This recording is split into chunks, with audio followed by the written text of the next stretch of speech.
मित्रांनो, आजचा जो विषय आहे ना, तो विषय खूप व्यावहारिक आणि प्रॅक्टिकल आहे. आज मी तुमच्याबरोबर तुमचं जे प्रारब्ध आहे, म्हणजे त्याला आपण नशीब म्हणू, त्या नशिबाला आपल्याला कसं पलटवता येतं हे तुम्हाला मी सांगणार आहे. आणि हे मी माझा अनुभव पण आहेत, माझा काही अभ्यास आहे, त्याच्यावरून तुम्हाला सांगणार आहे. हा व्हिडिओ तुम्ही नक्की बघा. तुम्हाला या व्हिडिओमध्ये खूप काही घेण्यासारखं आहे. आणि तुम्हाला जर का मी जे सांगतो ते जर तुम्ही प्रत्यक्षात उतरवलं आणि त्याच्यातून तुम्हाला जे काही अनुभव होतील ते अनुभव तुम्ही माझ्याबरोबर नक्की शेअर करा, जेणेकरून त्याचा जो उपयोग आहे तो इतरांना सुद्धा होऊ शकेल. तर मित्रांनो, सुरू करण्याच्या आधीच मी तुम्हाला ही गोष्ट सांगतो की ज्या लोकांनी माझं चॅनल अजूनपर्यंत सबस्क्राईब केलेलं नाहीये त्यांनी कृपा करून सबस्क्राईब करून घ्या आणि शेजारचं जे बेल आयकॉन आहे ते नक्की दाबा, म्हणजे तुम्हाला माझ्या येणाऱ्या प्रत्येक व्हिडिओचं नोटिफिकेशन मिळेल. याला काही पैसे लागत नाही मित्रांनो, पण याच्यामुळे काय होतं की मला अजून काहीतरी चांगलं करण्याची प्रेरणा मिळते. आणि दुसरी महत्वाची गोष्ट म्हणजे काय की तुम्हाला काहीतरी देता येईल, देता येण्याचा हा एक चांगला पर्याय, म्हणजे तुम्ही दिलं तर तुम्हाला मिळेल, हा एक सिद्धांत मूळ लक्षात ठेवा. त्यामुळे हा व्हिडिओला लाईक पण करा, हाईपचं ऑप्शन असेल तर हाईप पण करा. लाईक केल्यामुळे जास्तीत जास्त लोकांपर्यंत हा व्हिडिओ पोहोचेल. तर चला मित्रांनो, आजच्या विषयाला आपण सुरुवात करूया. तर नमस्कार मित्रांनो, जय श्री स्वामी समर्थ. मित्रांनो, अगदी जनरली मी तुम्हाला ही गोष्ट सांगतो की बऱ्याचशा गोष्टी आपल्या जीवनात किंवा आपल्या माहितीमध्ये अशा असतात की ज्या गोष्टी आपल्याला माहिती असतात पण त्याचे परिणाम इतके मोठे असू शकतात याचा विचार आपण कधी केलेला नसतो. आणि हीच गोष्ट महत्वाची आहे की त्या गोष्टींना आपण कधी गांभीर्याने घेतच नाही की खरोखर ही गोष्ट खरोखर इतकी महत्वाची असू शकते का. अरे हे तर काय खूप साधं आहे. पण ते साधं जे आहे ते आपण अगदी लहानपणापासून आपण ऐकत आलेलो असतो, बघत आलेलो असतो, पण आपण ते कधी वापरूनच बघितलेलं नसतं तेवढं गंभीर्याने. त्यामुळे आपल्याला असं वाटतं की खरोखर ही जी गोष्ट आहे याचे परिणाम इतके चांगले किंवा इतके छान मिळू शकतील का. तर ह्या गोष्टी ज्या आहेत ना, ह्या गोष्टी छोट्या छोट्या आहे ना, मी माझ्या जीवनात स्वतः उतरवल्या आणि मला जाणवलं की बऱ्याचशा गोष्टींची जे परिणाम आहेत ना, ते परिणाम बऱ्याचशा प्रमाणामध्ये कमी करणे किंवा शिथिल करण्यामध्ये मला त्या गोष्टींचा खूप फायदा झाला. आणि मग मी त्या गोष्टींचा खूप डिटेल अभ्यास पण केला की खरोखर ह्या ज्या गोष्टी आहेत ह्या गोष्टी खरोखर इतक्या महत्वाच्या आहेत का, आणि काय आहे याच्या मागचं नेमकं गूढ, ते मी शोधायचा प्रयत्न केला. आणि मला जे सापडलं त्याच्यातून मला जे आकलन झालं ते असं आहे की हा जो खेळ आहे ना आपल्या सभोवतालचा, हा सगळा ऊर्जेचा खेळ आहे. ऊर्जा ही अशी गोष्ट आहे की जी नियंत्रित करता येऊ शकते. म्हणजे आपण जो काही विचार करतो हा त्या ऊर्जेचा एक भाग बनून जातो. आपल्या मनातून जे काही स्फुरत असतं ते ह्या ऊर्जेमध्ये समाविष्ट होत असतं. हे एक मोठं सत्य आहे जे आजच तुम्हाला जाणून घेतलं पाहिजे. म्हणजे ही जी आपल्या सभोवतालची ऊर्जा आहे ना, ही कसं आहे माहिती का, तुम्ही जर का रेडिओ ऐकत असाल तर रेडिओची एक गोष्ट तुम्हाला लक्षात येईल की आपण जेव्हा चॅनल बदलतो आणि तेव्हा काय होतं की ती फ्रिक्वेन्सी जी आहे त्या फ्रिक्वेन्सीला आपण त्या रेडिओची फ्रिक्वेन्सी मॅच करतो आणि मग आपल्याला हवं ते चॅनल आपल्याला ऐकता येतं. असाच हा खेळ जो आहे ना, हा ऊर्जेचा आहे. तर आपलं जे नशीब आहे ज्याला आपण प्रारब्ध म्हणतो, तर प्रारब्ध हे आपल्या भूतकाळातल्या पुरुषार्थाचा परिणाम आहे. ही पहिली गोष्ट. म्हणजे आज जे काही आपल्या बरोबर घडतंय ते चांगलं असो नाही तर वाईट असो, हे आपल्या कर्मांचा परिणाम आहे. मग ते अगदी मागच्या जन्मीचे कर्म जरी असतील ते सुद्धा येतात आणि आपल्या आत्ताच्या आयुष्यातले भूतकाळातले परिणाम सुद्धा येतात. हे बघा, कार्यकारण भाव म्हणजे कुठलीही गोष्ट ह्या सृष्टीमध्ये कारणाशिवाय घडत नाही. प्रत्येक गोष्टीच्या मागे कारण आहे. जी घटना घडते त्याच्या मागे काही ना काही कारण आहे, ही अतिशय स्पष्ट गोष्ट आहे. त्यामुळे कसं आहे की आपण पळू शकत नाही कुठल्या गोष्टीपासून. म्हणजे आपल्या आयुष्यातल्या घटना आणि त्याचे जे काही परिणाम आपल्याबरोबर घडतात त्याच्यापासून आपण पळू शकत नाही.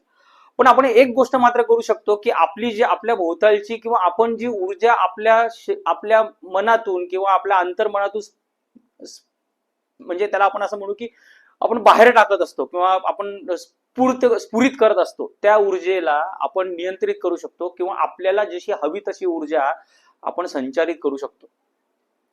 आणि ईश्वर, आपण ईश्वराचं जेव्हा नामस्मरण करतो तेव्हा आपल्या मनात, आपल्या आतून जी ऊर्जा असते त्या ऊर्जेचा संचार जो असतो तो अतिशय, म्हणजे त्याला आपण असं म्हणू की खूपसा सकारात्मक म्हणू, किंवा कुठल्याही भावहीन ऊर्जा आपल्या आपल्या आतून जी आहे ही आतमधून आपल्या सभोवताली म्हणजे ती उत्स्फूर्तपणे बाहेर पडत असते.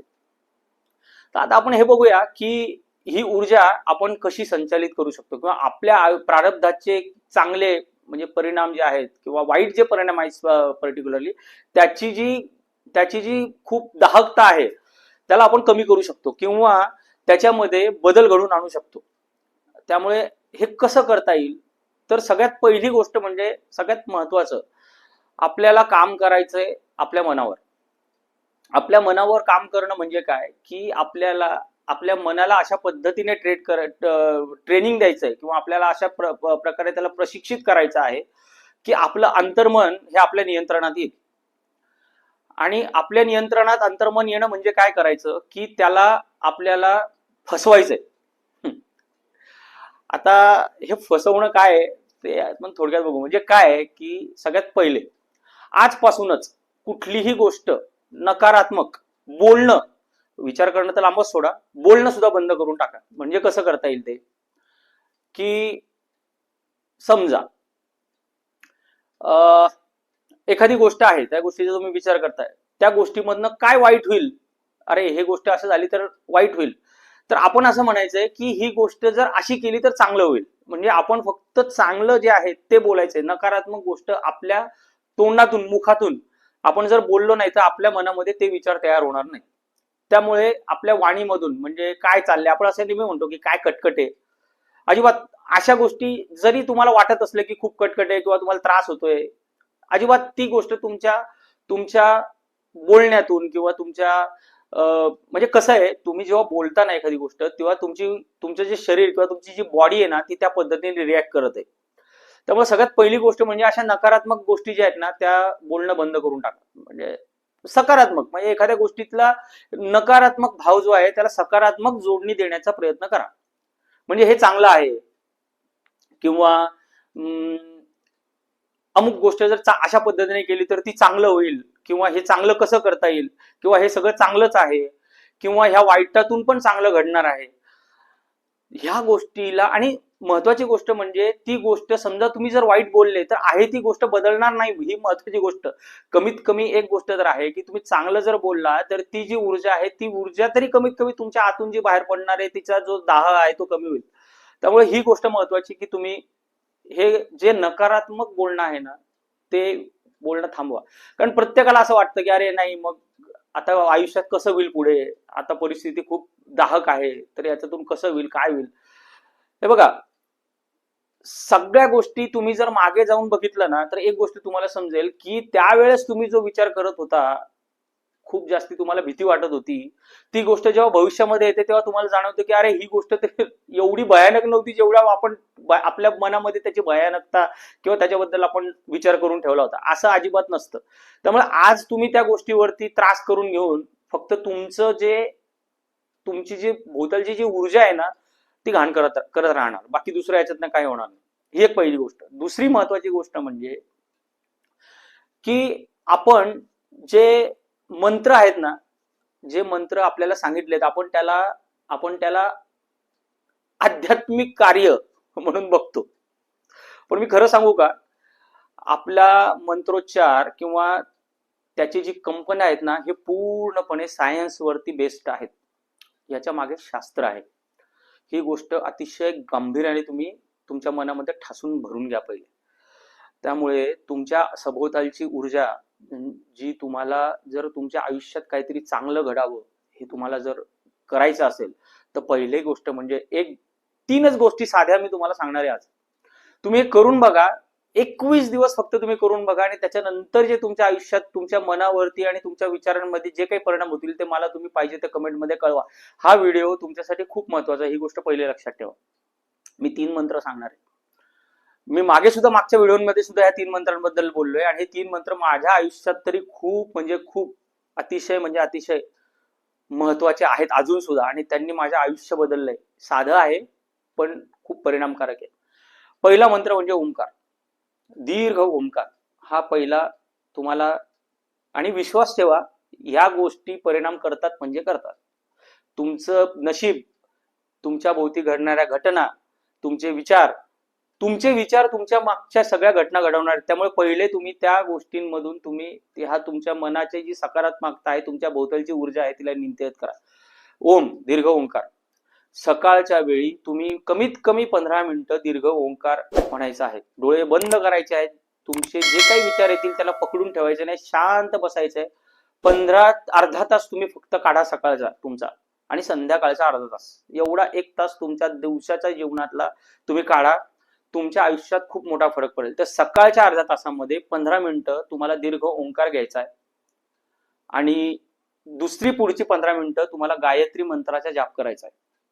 माझ्या मागे तुम्ही जर माझ्या व्हिडिओ लिस्ट मध्ये पाहिजे तर मी लिंक कमेंटमध्ये टाकेल त्याची. गायत्री मंत्र आणि ओंकार कसा म्हणायचा त्याचा एक मी स्पेशल व्हिडिओ केलेले 2. ते व्हिडिओ तुम्हाला मी पाहिजे तर लिंक टाकेल, तुम्ही डिस्क्रिप्शन बॉक्समध्ये जाऊन ते व्हिडिओ नक्की बघा. तर 15 मिनिटं गायत्री मंत्र ज्या पद्धतीने मी सांगितलंय त्या पद्धतीने घ्या, आणि 15 मिनिटं ओंकार. पहिले 15 मिनिटं ओंकार घेऊन मग गायत्री मंत्र म्हणा सकाळी. आणि संध्याकाळी ज्या वेळेस सूर्य मावळाची वेळ असेल, किंवा सूर्य मावळल्यानंतर जेव्हा केव्हा तुम्हाला वेळ मिळेल तेव्हा संध्याकाळच्या वेळी महामृत्युंजय मंत्राचा जाप तुम्हाला करायचा आहे. महामृत्युंजय मंत्र म्हणजे ओम त्र्यंबकम यजामहे सुगंधिम पुष्टिवर्धनम उर्वारुक्मी व बंधनात मृत्योर्मोक्षी अमामृतात. हा महामृत्युंजय मंत्र आहे. हे मंत्र आपल्याला अगदी लहानपणापासून माहिती आहेत, पण ह्याची जी कंपनं आहेत ना, आपण जेव्हा मंत्र उच्चार करतो तेव्हा त्याची एक विशिष्ट कंपनं तयार होत असतात, आणि ती कंपनं त्या ऊर्जेला संचालित करत असतात. त्यामुळे तुमच्या विचारांमध्ये फरक पडेल, तुमच्या पूर्ण मानसिक स्थितीमध्ये फरक पडेल, आणि जेव्हा हे सगळं फरक पडेल तेव्हा तुमच्या बरोबरच्या प्रत्येक गोष्ट तुम्ही आकर्षित कराल. जी ऊर्जा आपल्या भोवती संचारित, ती फ्रिक्वेन्सी तुमची मॅच होईल त्या सृष्टीच्या, त्या ब्रह्मांडाच्या फ्रिक्वेन्सीशी. त्यामुळे ही दुसरी गोष्ट करा.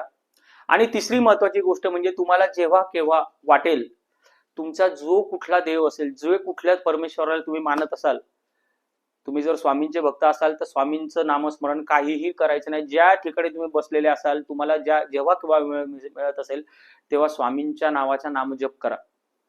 नाम जपाचा जो महिमा आहे ना मित्रांनो, याच्यामुळे आपलं प्रारब्ध बदलतं, माहितीये का. चांगलेच आयुष्यात भले चमत्कार घडतात. तुम्हाला कुळचटासारखं वाटत असेल, पण लक्षात घ्या, माझ्यासारख्या नास्तिकाला सुद्धा या सगळ्या गोष्टी जेव्हा मी प्रॅक्टिकली माझ्या आयुष्यात उतरवल्या ना, तेव्हा मला समजलं की याची शक्ती किती मोठी आहे. आपलं पूर्ण अध्यात्म आपल्याला टाहो फोडून फक्त एकच गोष्ट सांगतंय की आपली जी आध्यात्मिकता आहे ना, हे शास्त्र आहे. आणि आध्यात्मिक होणं म्हणजे देवाला पूजत राहणं, देवाला भजत राहणं, पूजा अर्चा कर्मकांड म्हणजे अध्यात्म नाहीये मित्रांनो. अध्यात्म म्हणजे आपल्या स्वतःवरती काम करणं. अध्यात्म म्हणजे आपल्या स्वतःमध्ये आपल्या स्वतःचा शोध घेणं. अध्यात्म म्हणजे ती जी चिरंतन परमेश्वराची जी शक्ती आहे, त्या शक्तीला समजून घेऊन तिच्याशी स्वतःला जोडून घेणं. आणि हे इतकं चमत्कारिक आहे ना, जेव्हा आपल्याला अनुभव यायला लागतात ना, तेव्हा समजतं की अरे हे तर खरोखर आहे. फक्त आपल्याला करण्याची फक्त वेळ आहे. आपण ते गोष्टी जर आपण पूर्णपणे अंगीकारत नाही, आपण त्या गोष्टी समजून घेत नाही, आपण त्याच्यामध्ये पडत नाही, तुम्हाला अनुभव घेतल्याशिवाय तुम्हाला कुठल्याही गोष्टीचे परिणाम कधीच दिसणार नाही. तुम्हाला प्रत्येक गोष्ट जी आहे ती प्रत्येक गोष्ट तुमच्यासाठी अशा पद्धतीने तयार केलेली आहे. आपल्या वेदांमध्ये, आपल्या उपनिषदांमध्ये आपल्यासाठी ज्या ज्या गोष्टी दिलेल्या आहेत ना, त्या गोष्टी तुम्हाला आश्चर्यचकित करून सोडतील. इतक्या त्या मोठ्या आहेत आणि इतक्या त्या परिणामकारक आहेत की तुम्हाला सुद्धा या गोष्टींवरती विश्वास बसत नाही. छोट्या छोट्या गोष्टी आहेत, तुम्ही करून बघा, आणि तुम्हाला ज्यावेळेस त्याचे अनुभव येतील ना, तेव्हा तुम्ही खरंच म्हणाल की अरे म्हणजे हे कसं आहे, म्हणजे हे असं आहे ना, की म्हणजे आपण अक्षरशः ते जी कस्तुरी आहे ना, आपण त्या हरणासारखं आहे, माहिती का. ती कस्तुरी आहे ना, त्या हरणाच्या बेंबीत असते, त्याला वास येत असतो तर पळ सुटके हे कुठनं सुगंध येतोय. खरं तर तो सुगंध त्याच्या बेंबीतच असतो, पण हे त्याला समजत नाही. तसंच आपलं सगळं आपल्याकडेच आहे आणि आपण ते बाहेर कुठेतरी शोधत फिरतोय की हे कुठेतरी आपल्याला मिळेल का, आणि मग आपण त्या कथा आणि बाकीच्या सगळ्या गोष्टी ऐकत असतो. अहो, लक्षात घ्या, तुम्हाला ह्या सगळ्या गोष्टी तुम्ही ऐकून किंवा तुम्ही नुसतं नुसतं कुठल्या गोष्टी कानावर पडून, म्हणजे आपण असंख्य बघतो की तुम्ही कुठले भागवत ऐकत बसतात किंवा कुठलं मी असं म्हणत नाही की ते ऐकू नये. अहो, पण ते ऐकल्यानंतर त्याला आपल्या आयुष्यात उतरवणं किंवा त्या गोष्टीचं आपण आपल्या याच्यामध्ये अंगीकारणं हे जास्ती महत्वाचं आहे. तुम्हाला स्वतःवरती आपलं अध्यात्म जे आहे ते जे आपल्याला स्वतःवरती काम करायला सांगतं, ते अध्यात्म आपण विसरून गेलोय आणि बाकीच्याच गोष्टीच्या मागे आपण पळतोय. म्हणजे आपण म्हणजे अनायासपणे, आता बघा मागे सुद्धा ते नाशिकच्या त्या बाबाची कुठली, अहो काय गरज काय आपल्याला, सगळं काही आपल्याकडे, आपल्याला दुसऱ्यांची काय गरज आहे. तुम्हाला कोणी काही तुम्हाला, म्हणजे खरं सांगतो मी तुम्हाला की सोडून द्या, आपल्या स्वतःवरती काम करा, आपल्या स्वतःमध्ये त्या ईश्वराला शोधा. तो ईश्वर तुम्हाला तुमच्यामध्ये सापडेल, फक्त करण्याची वेळ आहे. आपण स्वतः त्या मार्गावरती फक्त चालून तर बघा, छोट्या छोट्या गोष्टींपासून सुरुवात करा, होईल, नक्की चांगलं होईल, माझ्यावरती विश्वास ठेवा. मी तुम्हाला हे पक्क सांगतो मित्रांनो, तुम्ही स्वतःवरती काम करा, स्वतःला वेळ द्या, स्वतःमध्ये बदल करण्याचा प्रयत्न करा, बदल करा, नशीब बदलेल. सिंपल गोष्ट आहे. आणि हे बदलाचं जे अध्यात्म आहे, हे खरं अध्यात्म, याची याची याची अनुभूती तुम्हाला स्वतःला घ्यायला लागेल. हे तुम्हाला मी जरी सांगतोय आज, तरी जोपर्यंत तुम्ही ते करून बघणार नाही, जोपर्यंत त्याच्यावरती काम करणार नाही, तोपर्यंत तुम्हाला त्या समजणार नाही. आणि हेच माझं काम आहे, हेच मी माझ्या मागच्या व्हिडिओमध्ये सुद्धा केलेलं आहे आणि ह्या व्हिडिओमध्ये सुद्धा, इथून पुढच्या व्हिडिओमध्ये मी सुद्धा हेच करणार आहे की अध्यात्माला आपल्याला व्यावहारिकतेची जोड द्यायची आहे. कलियुगामध्ये राहण्यासाठी तुम्हाला व्यवहारामध्ये अध्यात्म उतरवायचंय. तुम्ही जोपर्यंत ते करणार नाही, तुमचं अध्यात्म व्यवहारामध्ये येत नाही, तोपर्यंत तुम्हाला ते कधीही जे तुम्हाला आजच्या युगामध्ये फळ हवंय ते देणार नाही. आणि फळ हवंय म्हणजे काय, की फळ हे तुमच्या पूर्णपणे सर्वस्वी तुमच्या विचारांवरती अवलंबून आहे. आणि विचारांवरती ज्या दिवशी तुम्ही काम करायला सुरुवात कराल, त्या दिवशी तुमचं आयुष्य पूर्णपणे पलटून जाईल. ज्या गोष्टी तुम्हाला अशक्य असाध्य वाटत असतील ना, त्या गोष्टी तुमच्या आयुष्यात सहज घडायला सुरुवात होईल. सहज म्हणजे सहज. त्यामुळे हा व्हिडिओ मध्ये मला तुम्हाला हेच सांगायचं होतं की ह्या छोट्याशा गोष्टींपासून सुरुवात करा. पुढचे व्हिडिओ माझे बघत राहा, पाहत राहा, चॅनलला सबस्क्राईब करा, माझ्याशी जोडलेले राहा. खूप काही तुमच्या समोर मला मांडायचंय, खूप काही मला बोलायचंय, खूप काही तुमच्याशी मला शेअर करायचंय. त्यामुळे माझ्या चॅनलला सबस्क्राईब करा, बेल आयकॉन दाबा, त्याला पैसे पडत नाहीत. खाली बटन आहे सबस्क्राईबचं, ते बटन दाबून त्याच्या शेजारचं बेल आयकॉनचं बटन दाबा, म्हणजे नोटिफिकेशन मिळतील. व्हिडिओला लाईक करा जास्तीत जास्ती, त्यामुळे हा व्हिडिओ जास्तीत जास्त लोकांपर्यंत पोहोचेल. आणि महत्वाची गोष्ट म्हणजे तुमचे कमेंट मध्ये कमेंट येऊ द्या. काय तुम्हाला वाटतंय ते कमेंट मध्ये लिहा, मला कळू द्या, म्हणजे मला माझ्यामध्ये सुधारणा करता येतील, माझ्या व्हिडिओमध्ये मला चांगले चांगले कंटेंट टाकता येतील. आणि नाही जरी झालं तरी कमीत कमी श्री स्वामी समर्थ तरी लिहा, एवढं तरी कमीत कमी माझ्यासाठी करा. तर मित्रांनो, असेच जोडलेले राहा. एवढंच बोलून मी आज इथे थांबतो. जय श्री स्वामी समर्थ.